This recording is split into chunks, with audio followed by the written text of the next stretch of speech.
This week at Morning Glory Motorsports, we evict the current tenant.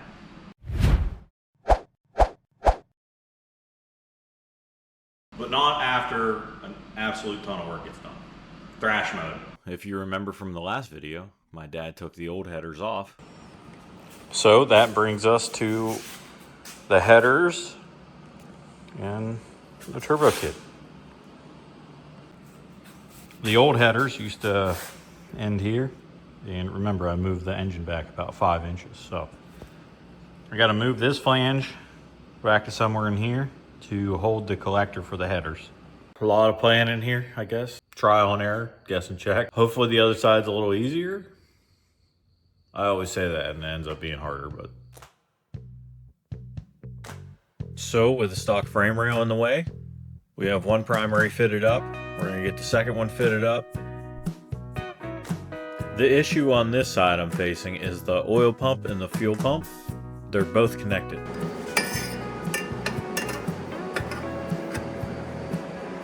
And there we have second tube. Got clearance. Hopefully there's just enough for the last 2 tubes, huh? There is just enough clearance in here to get the last 2. So we'll get the third primary tacked up.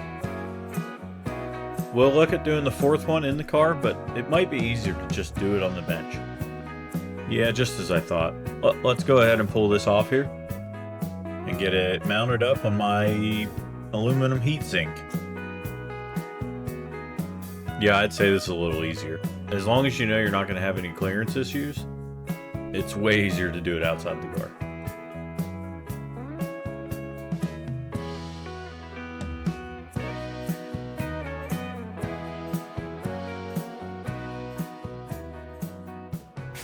There is one mocked up. It is extremely tight in there. So now I just gotta pull it off, tear it apart to weld all the individual tubes and hope nothing moved. So it's time to weld it out. This is a piece of like 2.5 inch thick 6061 aluminum. You can buy these right off eBay. They're drops, like scrap pieces from aluminum manufacturing places, I think. I don't know, but it was like $50 for that big chunk. Most of it was shipping. I have mod motor pattern on this side because I've done quite a few of them. And then this side I have like, I think I have big block Chevy on there, big block Ford now. Hemi, who knows what else. So the way I do this is I will the last runner to go in, which is the longest one, I'll cut it out, weld it, put it back in, tack it. This is because we don't want this to move. Sometimes you have to do 2 at a time if they don't come out. Like, I'll probably have to do these 2 together, because it don't look like this one will come out by itself, but you don't know until you try. So biggest thing is we don't want this to move because we kind of have it where we want it. So I'm going to put actually a couple more tacks around this so don't move, and then we'll start taking it back apart.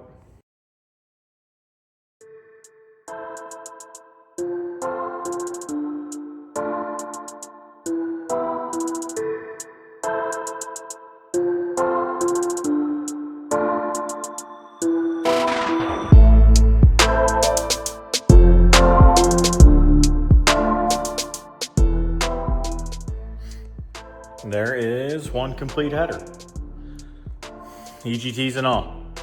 Now I did not film this and inner diamond.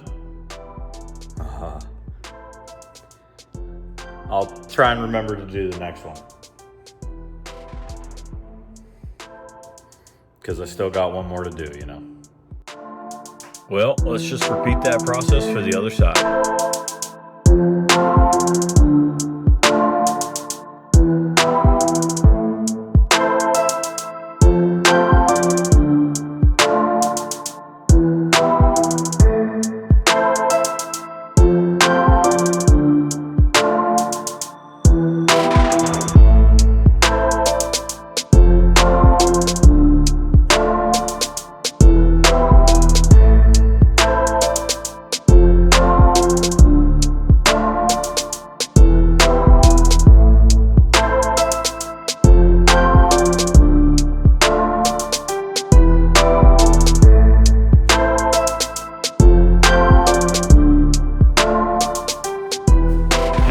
complete. Hot side tied in with the new headers because it was moved back 5 inches. Now I have to do the cold side. I rotated this up a little more because I didn't like how far down it was. So, move on to the aluminum.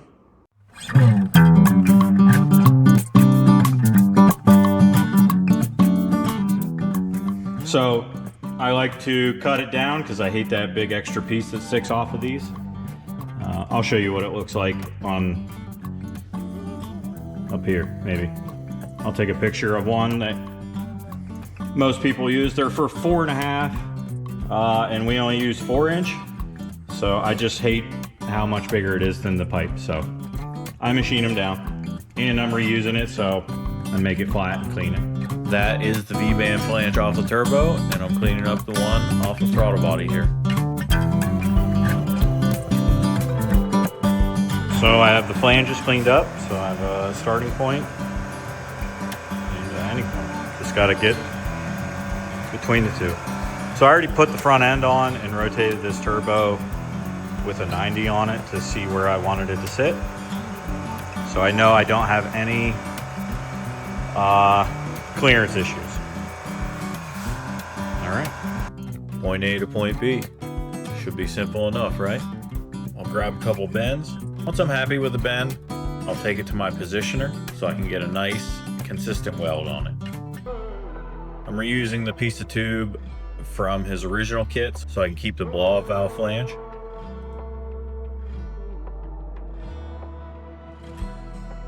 Trying to figure out what we need between these two, and there we have everything adapted now. So I'm just gonna pull it all out now, I guess.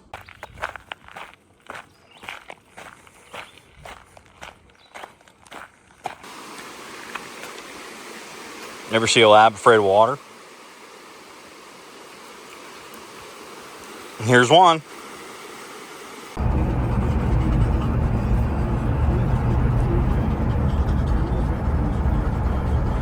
So I was hoping that this would be like the last of it until you saw it rolling, but I gotta change this. Customer doesn't like it. I really didn't want to do it, but now I am. It overhangs a little bit. So let me maybe explain a little bit. Didn't want to do it because I just feel like I didn't have the time. That may become more apparent in maybe the next video. I called in a little reinforcement, had my buddy Bo come over. He's better at sheet metal than I am. And while he's doing this, I can be doing a laundry list of other little things that need done.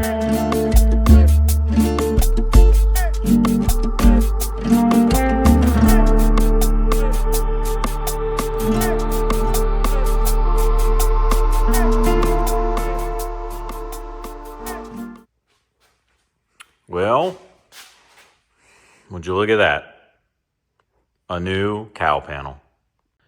This might be the last you see the car until it is completely put together. I'm not real sure. Like I said, it's a thrash right now to get this. I would like to get this put together and out of here. So I'll probably just be... So we've had a little change of plans. You can see that there's no turbos in here anymore. That's because we're gonna try and put both of these in there, I guess.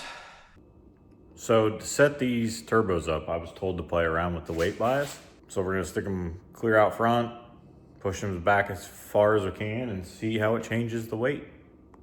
So I'm gonna throw some additional weight up here to simulate like the front end, fuel, oil. There's no fluids in this. And probably sit in it to simulate a driver, and we'll get sort of accurate weight bias. And there we have the weight bias with nothing in it right now.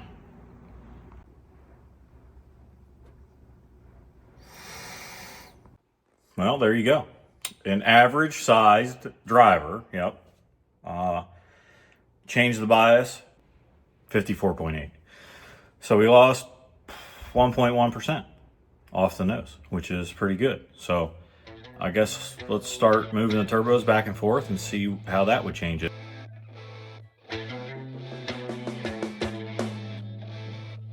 So this has moved 6 inches back from where I just had it, and that just moved the bias 0.2% towards the back, I think it was.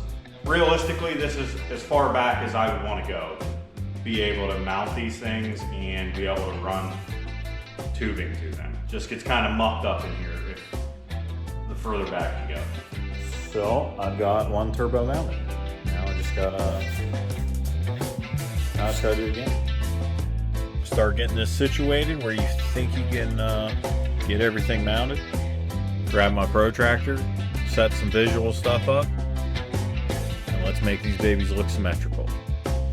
After we like it, let's get a couple tacks on it and just make sure we still like it. Then we'll just have a short little piece of tube from the header to the turbine housing.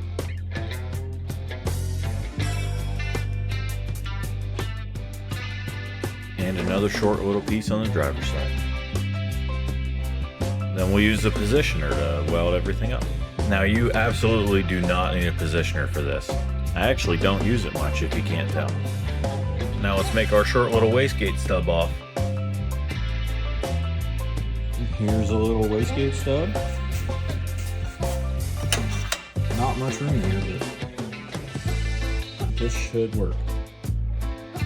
Get it welded on, as well as a little wastegate brace. The idea with the brace is it spreads load out further. The wastegate hanging off the end of this gets heavy when these tubes start to get hot. And that will bring us to the cold side. This is dual 3-inch, single 4-inch, and I like to weld this in place as much as possible.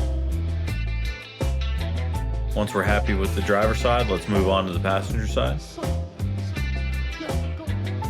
Again, I like to weld it in place as much as possible. And we're going to check for a blow-off valve placement here quick too. Now it's over to the bench and weld it the rest of the way up.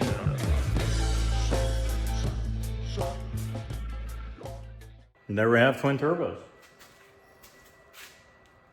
All that's left is the exhaust, which I got me another thing from MFD Race, a little bit of titanium. So I've got a bunch of titanium here from MFD Race. This is the flange off the turbo, but it goes up to 5-inch. That's all I have. So I have to turn this down to 4-inch because that's what size I'm using. So I have the flange, and then I have a reducer that goes from 4.5 to 4, because this flange will only get down to 4.5.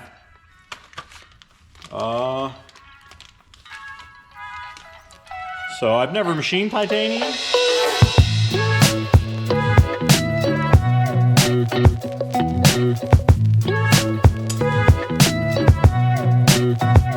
There we go.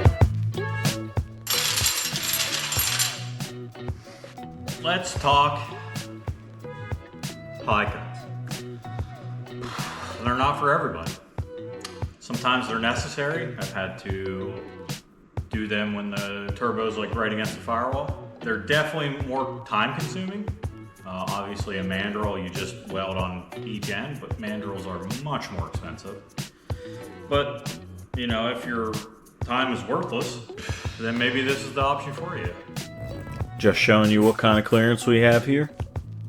So let's tack some pie together. We'll pop the front end on, check and see what kind of angle we want for the bull horns. Get it tacked on, check for turning clearance. Yeah, I think I like that. And my dad's on the inside doing the fire suppression lines. As you know, this car only had one exhaust because of the single turbo. So we're gonna cut the other side of the bumper. Then you know the deal here. Do it again. And And there is twin turbo dual exhaust. Now I just have to pull it off, back purge it, weld it up. So we've got it flowing. I got the big cup on.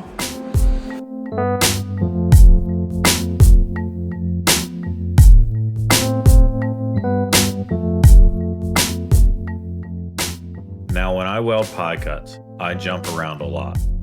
If you don't, they deform very quickly. I've got a big Furic 18 cup on, and I'm flowing a lot of gas.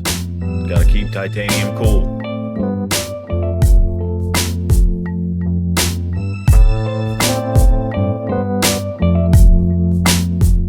So next we have the O2 sensor. So it's saddled.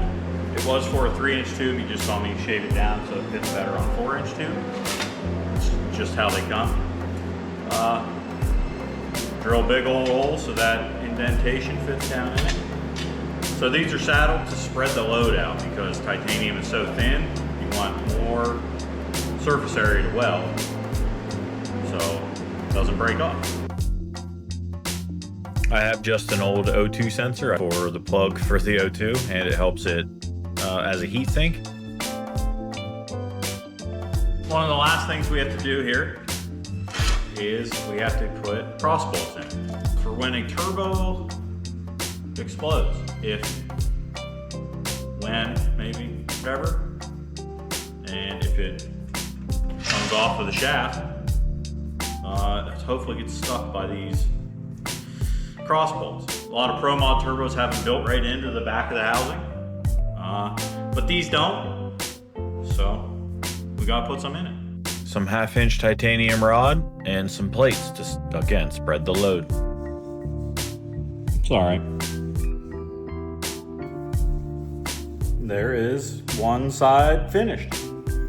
Now this part, I'm gonna clean this again with acetone because if you leave any fingerprints the first time this goes down the track, I think it'll leave them when it gets hot. 2 fully welded downpipes. Now it's time to place a fuel cell somewhere in here. I'll measure for a custom one, see what we can get to fit. We're looking for around 5 gallon, maybe a little less is fine too. So I've already done a little CAD again and got us a box that I kind of like to fit up in there. Now, how I go about figuring out how many gallons this is I'll just lay it out, rectangle, rectangle, triangle. Add them all up, take them the distance here, and now you have cubic inches, and you'll convert it to gallons. We've got our odd shape, and we want to try and find how many galloons it'll be. So we have 7 3/4 by 9-inch. We got 4 1/4 by 6-inch. And then our triangle should be 3 by 4. 7 3/4 by 9 is 69. 4 1/4 by 6, 25.5. 3 by, well, that would work too. 3 by 4 divided by 2 is 6. Add them all up. This panel is 101.25 square inches. Now volume needs cubic inches. So you can take all these and it's just like an extrusion, 12 inches long. So take 101.25 times 12, because that's about how long I want to make this. And you get 15 cubic inches. And I think you divide that by 231 to get gallons. You get 5.25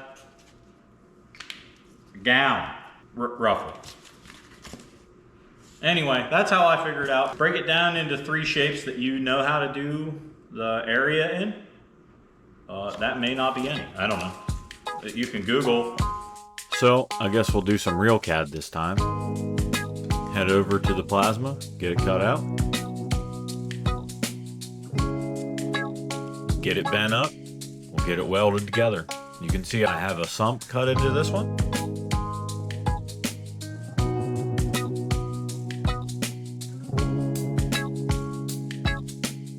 After we get it all welded together, we'll weld some bungs onto it and mount it. But I failed to record all that. Maybe I'll leave that cover on it. Won't get scratched that way, huh? Okay, so now's probably going to be the last you see of it till it's together. I'm serious this time. It's got twin turbos, it's got a new fuel cell, a couple little things I have to take care of. Paint again. I guess next you're going to see this thing, it's going to be ready to go home.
So we did a lot of work here to the front. Struts, cowl, titanium exhaust, giant turbos, fuel cell in the front with titanium also. There's a lot of stuff that you don't see or didn't see maybe. You know, all these fire lines that my dad did. Fuel pressure regulator mounted, cut. Frame rails are cut a little bit. Headers, you saw them. But yeah, a lot of work here. A lot of planning goes into it.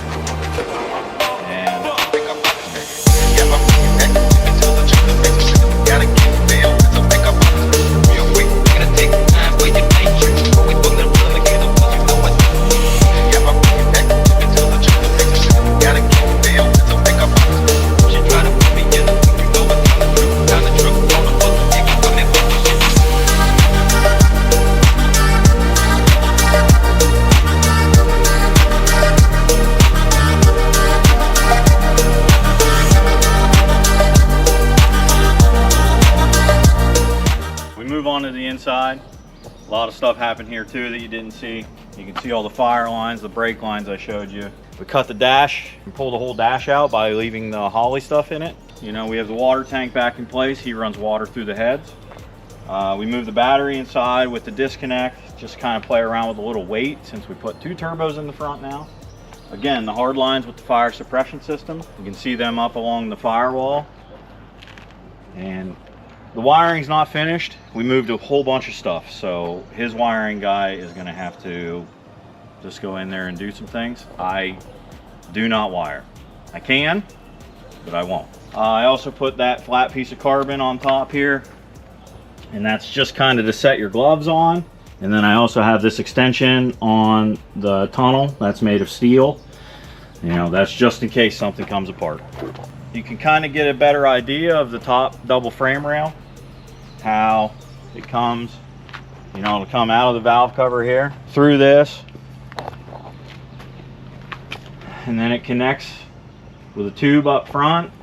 It'll run the double frame rail, have a connection in the back,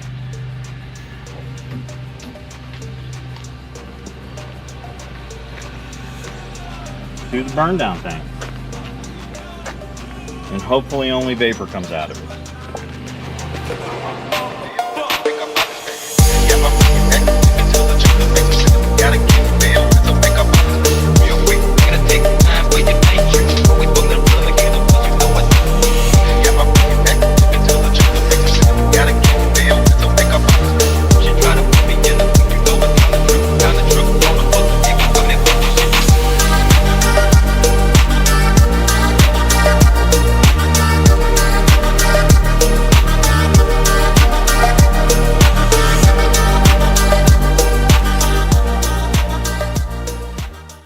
Well,